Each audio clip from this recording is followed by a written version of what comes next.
Up and down, up and down. He's actually gotten better as camp has gone on. So he had some rough days early on, but he's been playing better lately. But you really need to see him in games, and I hope the Eagles play their starters defense, because like last year the problem was in preseason he played against backups in every single preseason game. The Giants, Packers, and Eagles all played their backups last year against them, and it was like, oh, he's throwing the ball over the field.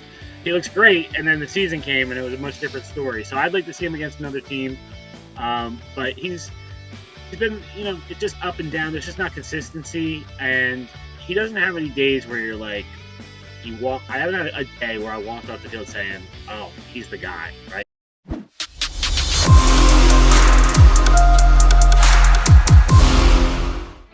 Appreciate your streaming on in here on Birds 365. Hey, we got a game tomorrow. Yeah, game. Jets. Game day. It's exciting. We got a game day, mañana. And the Jets are coming to town. This has always been the final preseason game of the year. Eagles-Jets every single year. They had to flip-flop the schedule this year, so Eagles-Jets are first.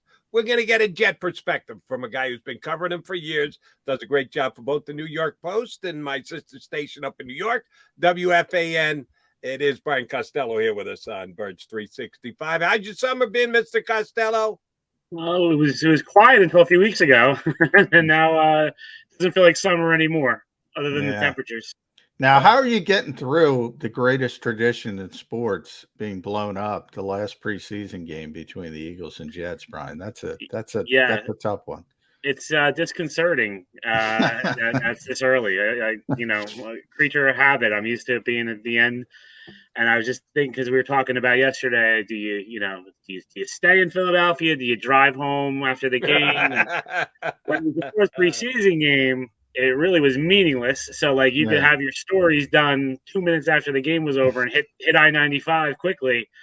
This one might be a little bit harder, but I have a feeling our stories will be written by halftime anyway tomorrow night. All right, so that's where I'm going next, because John and I debated this an hour and one. Nick Sirianni, to the surprise of some, me, came out and said, oh, yeah, well, our starter's going to start. Yeah, well, we get our starters in there for a series or two, with the way that they've handled them in practice and the amount of reps that they're not getting and a length of practice. To me, the Eagles have shown their hand that reserved for injury is more important than actually getting reps. So I'm throwing the BS card on most of Sirianni's stance. What has Coach Saleh said? What is he showing in practice? How many of the Jets' 22 starters are actually going to start in the preseason game tomorrow? Yeah, I think the ones who are healthy are going to start. How long they'll be out there for? He said a series or two. I think if they can put together a 10-play series, that's it. They're done for the night. If it's a 3 and out, they'll come in for a second series. I have a feeling a guy like Carl Lawson, who's coming off an Achilles, they'll probably put him out there for about 3 plays and get him off the field just so he can just kind of say he got back into a game after the injury, some of the older guys. But the Jets are a young team. They still have a lot of young players, so they need some work. So I do think he's going to want to get a little bit of work tomorrow night for the starters. It's interesting. I think the comp between Nick Sirianni as Robert Saleh, same coaching class, second year for both. How were the hiccups as a rookie head coach last year? Were they noticeable? Did you see improvement as the season went on? Yeah, it's more as an entire staff. I looked at it because he has a very inexperienced staff. His coaching staff does not have former head coaches on it or anything like that some teams have. Mike LaFleur was a first-time coordinator. Jeff Ulbrich, the defensive coordinator, had been an interim in Atlanta, but it was his first time fully in the gig. I think they had 5 position coaches who had never been position coaches before. But you could feel that early in the season that they were working through some things, and it got better as the season went on. They figured some things out. I think Saleh's strength is he's a really good communicator. All these teams now do these videos on their own website, right? That they're kind of like hard knocksy videos, and the Jets are very good at it. And I just watched they had his first team meeting on it, and it's good. Like he's effective. Like he's an effective speaker, and I think he was really good at that part of the job. I think there's a cockiness that comes in with everyone that this won't be that bad. And for me, I always say there's a moment when you see the coach of the Jets realizes what being the coach of the Jets means. And for Robert Saleh last year, after 54-13 New England, he had the look on his face of like, oh my God, like you guys, all the warnings were true. So, but he worked through it, and I think the roster is better this year. So we'll see what kind of improvements he can make. All right. Well, the roster may be better. It's already seems to be down one big guy in One big one, Becton. yeah. First round draft pick, going to be the guy to get the turnaround of the Jet offensive line started. Hasn't really played that way. Often injured since he's come into the National Football League. If he is done for the season, how big a loss is that for the Jets, Brian? It depends on who replaces him, Jody. And so here's the thing with Mekhi Becton. Easy, like when he came out, it was like, oh my God, this guy is 6'7", he's 360 pounds, maybe. And it was like he's an enormous human being. Among enormous human beings, he stands out. So, and then in his rookie year, he had some moments that were like, he pushed people around. It was pretty impressive. He blocked Aaron Donald when the Jets somehow beat the Rams that year when they went 2-14. So it was a tease, but like if you actually looked at his rookie year, he had a tough time staying on the field then. He's only played 8 games, full games in his career. And then last year, he had a really bad training camp. The coaching staff was down on him. They were publicly criticizing him. I thought there was a question of whether he was going to start the season last year because they had Morgan Moses and George Fant. I thought they might go with them. He started. He hurts his knee in the first game. He misses the whole season. So, it's hard to say, oh, this is what they would have gotten from Becton this year.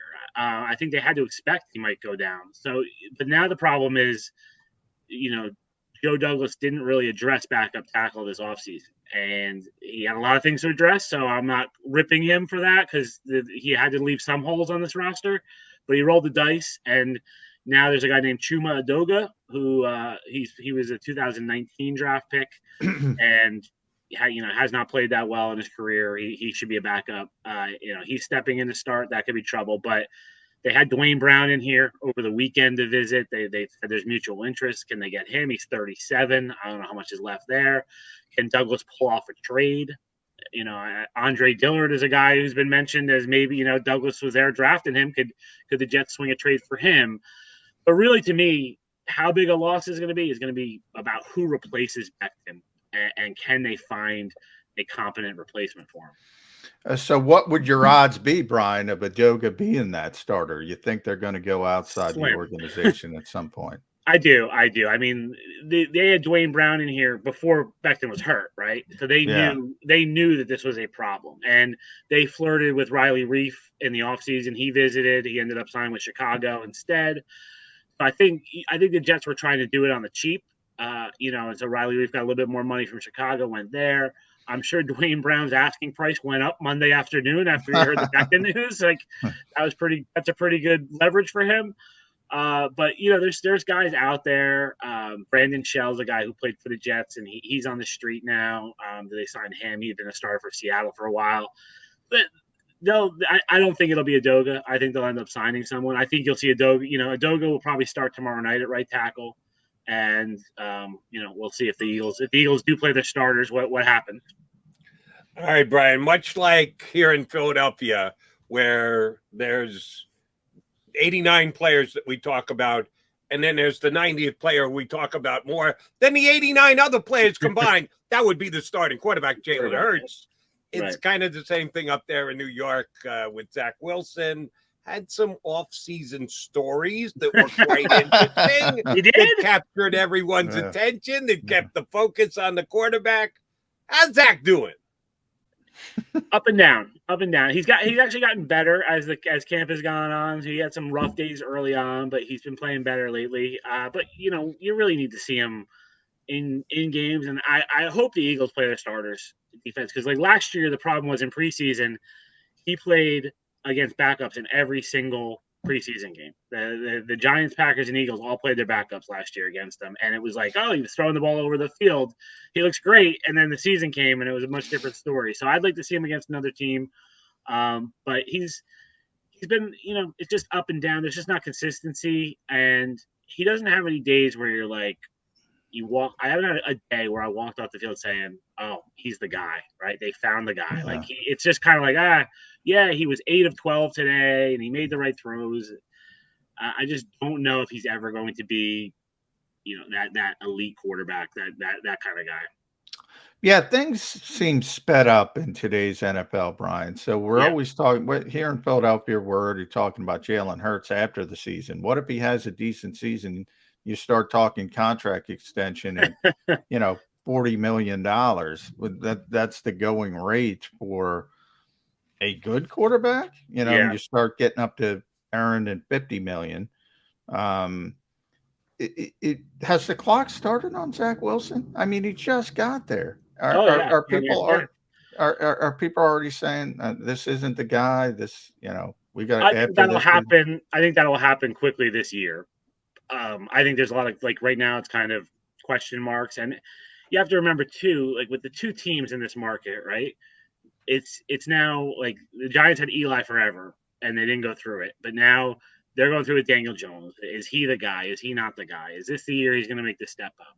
The Jets have gone through it, with Mark Sanchez, with Geno Smith, and especially with Sam Darnold. He's the best comparison, right? Because he was the number 3 pick overall, and you kept waiting for Sam to make that step, right? There was good things. He had good games. He made good plays, but you kept waiting for him to become that guy, and it just never happened. And it feels that way with Daniel Jones now with the Giants. And so I think there's a lot of feeling of okay, is Zack Wilson another one of these guys? So I do think if he has a tough start to the season, there'll be a lot of people saying, all right, we're done with him. We're done with him. Move on. I don't think the Jets will get there. Obviously this regime is married to him. And if he doesn't work out, they're going to be in some trouble. All right. But one thing you can't use if you're a defender of Zack Wilson, he didn't have enough weapons there. The Jets that's over. Give him enough. Oh, they upgraded the weapons. They used their first-round draft pick, second-round draft pick, second year of Elijah Moore, paid for an experienced NFL tight end. They absolutely 2 tight ends. They got 2 tight ends. Yeah. No, they absolutely did. I mean, Joe Douglas said this. This going in this offseason, it was building around Zack Wilson. He did it. Now that's where the right tackle thing comes in again. You can't have all this nice stuff and then have Zack Wilson getting killed.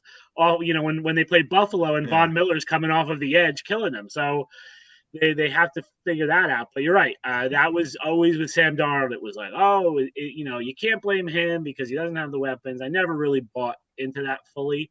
But it's now with Zack. There's no that excuse is out the window because this is I don't think they have that star number 1 wide receiver on this team, but they got a lot of good receivers and they got good tight ends now.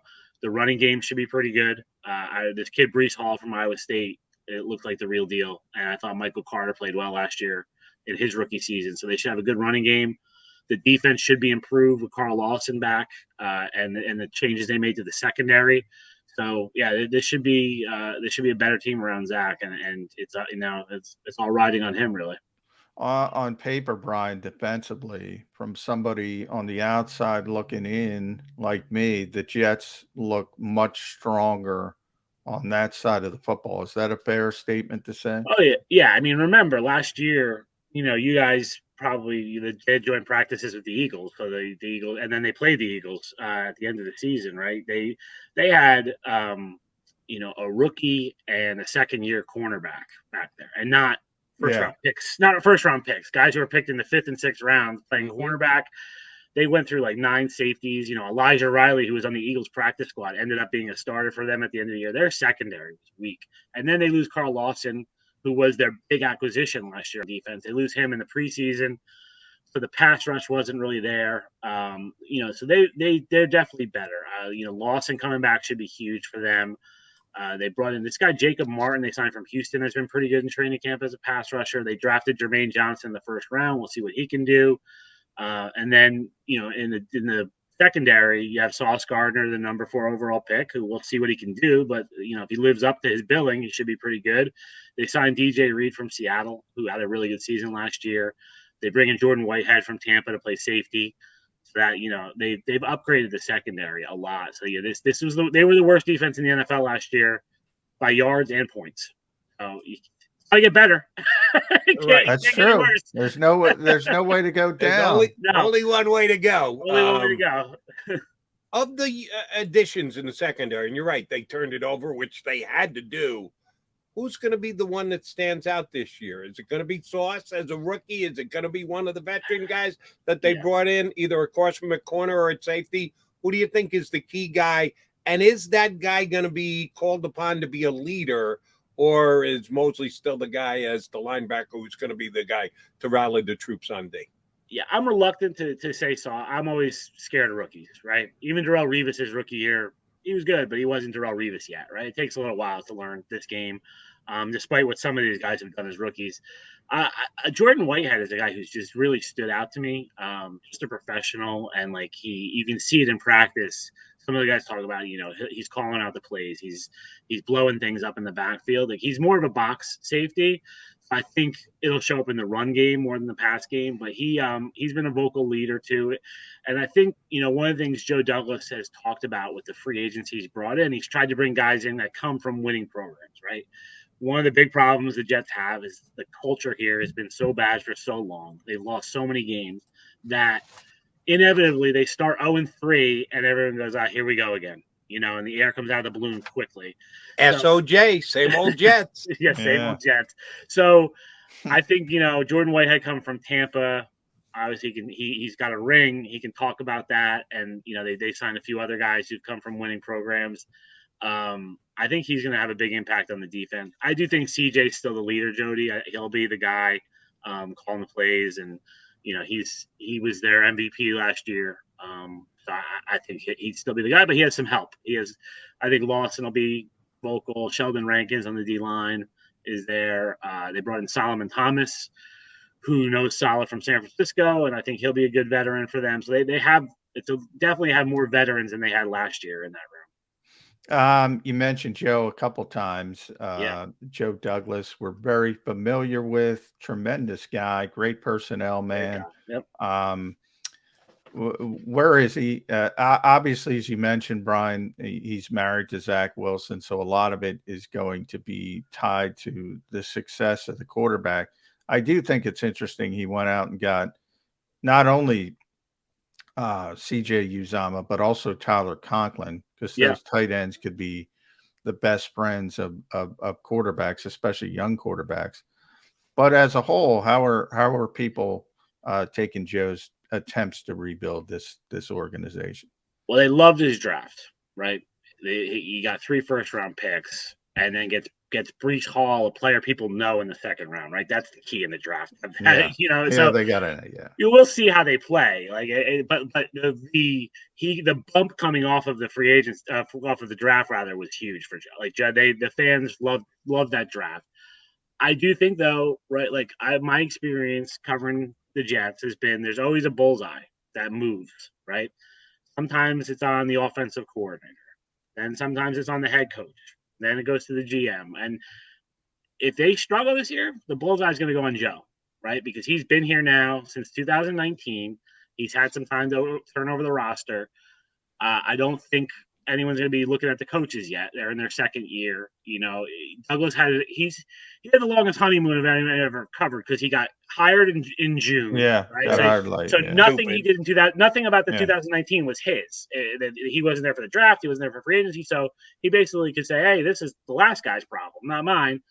Then the next year, everything was Adam Gase's fault. Everyone pointed at Adam Gase. So then they got rid of him. So then last year is a new coach and a new quarterback. So no one's really keeping score in that year. So this is the year, right? I think this is the year. Now people are going to start going, if they go 4-13 again, what the heck are they doing? They're spinning their wheels. I think if you ask Joe and Saleh, they'd say, we need one more year. We need to get to 2023. That's when we think we can turn the corner. I still get the feeling they feel like this year is part of the rebuild and they're not quite ready to win yet. That they think next year will be the year. But I'm not sure, if this year's a disaster, I think there'll be a lot of finger pointing at Joe. Right. They might not have to win, but they're going to have to be signs of improvement. That's for damn sure. They can't be the homecoming team anymore. So that's how I put it. Last year when they played the Patriots up there, they honored Richard Seymour at halftime. Okay, they put him in the Patriots Ring of Honor, Hall of Fame, whatever. And Richard Seymour said that, Mr. Kraft asked me which game I wanted to come to. He's like, I picked the homecoming game against the Jets. Oh, shot on goal score. And then they won. And then they won 54-13. Yeah, so it's hard to argue. They're the homecoming team, like they are. Yeah. And if you go through the Jets' schedule, like the last couple of years has been the case. There's always the teams they play have lost 2 or 3 games in a row. They're struggling. They can't figure this out. They play the Jets and everything's solved. It's either the get right game. That has to end. It just has to be more competitive. Even if they don't win a ton of games, they just, it has to be more competitive than it's been the last few years. Agree on that. All right, Brian, got a coaching specific question for you, because my partner, Mr. McMullen here, really does appreciate CEO coaches, guys who aren't necessarily calling plays on one side of the ball or the other. And Robert Saleh, the former defense coordinator of the 49ers, came in and said, I'm going to delegate that responsibility from the jump. So he came in as a rookie head coach, as a CEO head coach. We're experiencing that here in Philadelphia in year number 2. Well, we experienced it about halfway last year. Didn't know it was happening, but we found out after the fact that was the case, that the head coach had passed off offensive play calling responsibilities. Did they like that in New York? Did the Jet Nation, Jet fan, Jet media say, hey, no, that's a good thing. That's the direction the NFL is going. And if Saleh's doing this already, then he's cutting edge ahead of the curve. Or is that something he's opening up himself for second guessing here in his second year? I think it's very popular. It's something the Jets haven't had, I think, probably since Parcells. At least in recent history, Gase was obsessed with offense. Like he even said Greg Williams, the head coach of the defense, which was a big mistake. Before him, Todd Bowles was defense. Rex Ryan was defense, right? They all gave lip service to the other side of the ball, but they were calling plays, and you get that's a hard job. You get caught up in that. It's hard to do anything else. So I do think that's popular. That's Saleh is that, and I think he's good at it. Like I said, he's a good leader, good communicator. I think he's still got his hand in the defense during the week, especially. I think he's still working on the defense a lot, but he's talked about, he has cameras in his office in every meeting room, so he can flip. He can go watch the quarterback room. It's technology now, right? We've all learned. Yeah, we can do this in little. We can do this all from an office, right? Yeah. So he's not going to the quarterback meeting, but he's watching it, and then he can flip over and watch the DBs if he wants to do that. So I think he's kind of got his finger on the pulse of the whole team. He's been good at that. I questioned last year when they gave up 54 to the Patriots. They gave up I can't even remember 40 something to the Colts. They were getting blown out in the middle of the year pretty bad, giving up a lot of yards. I thought, is he going to take over the defense now? And he didn't. But I still wonder if that step comes, if the defense struggles at some point. He says, all right, I'm going to do this. That's what he knows. That's how he got the job, right? Was right. What called the defense. Yeah. So it's an interesting argument. It's why they get the job and then they stop doing it. But I do think the CEO coach is necessary these days.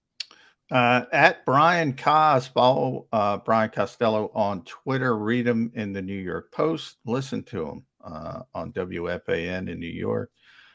Brian, need a couple updates on some former Eagles guys. Okay. Herbie on the offensive line, Nate Herbig, popular player down here, developed into a part-time starter after being undrafted. Did a pretty good job. And then Benny Curry coming off something very, very serious. Does he have a chance to make it back and be a part of that defensive line rotation with the Jets?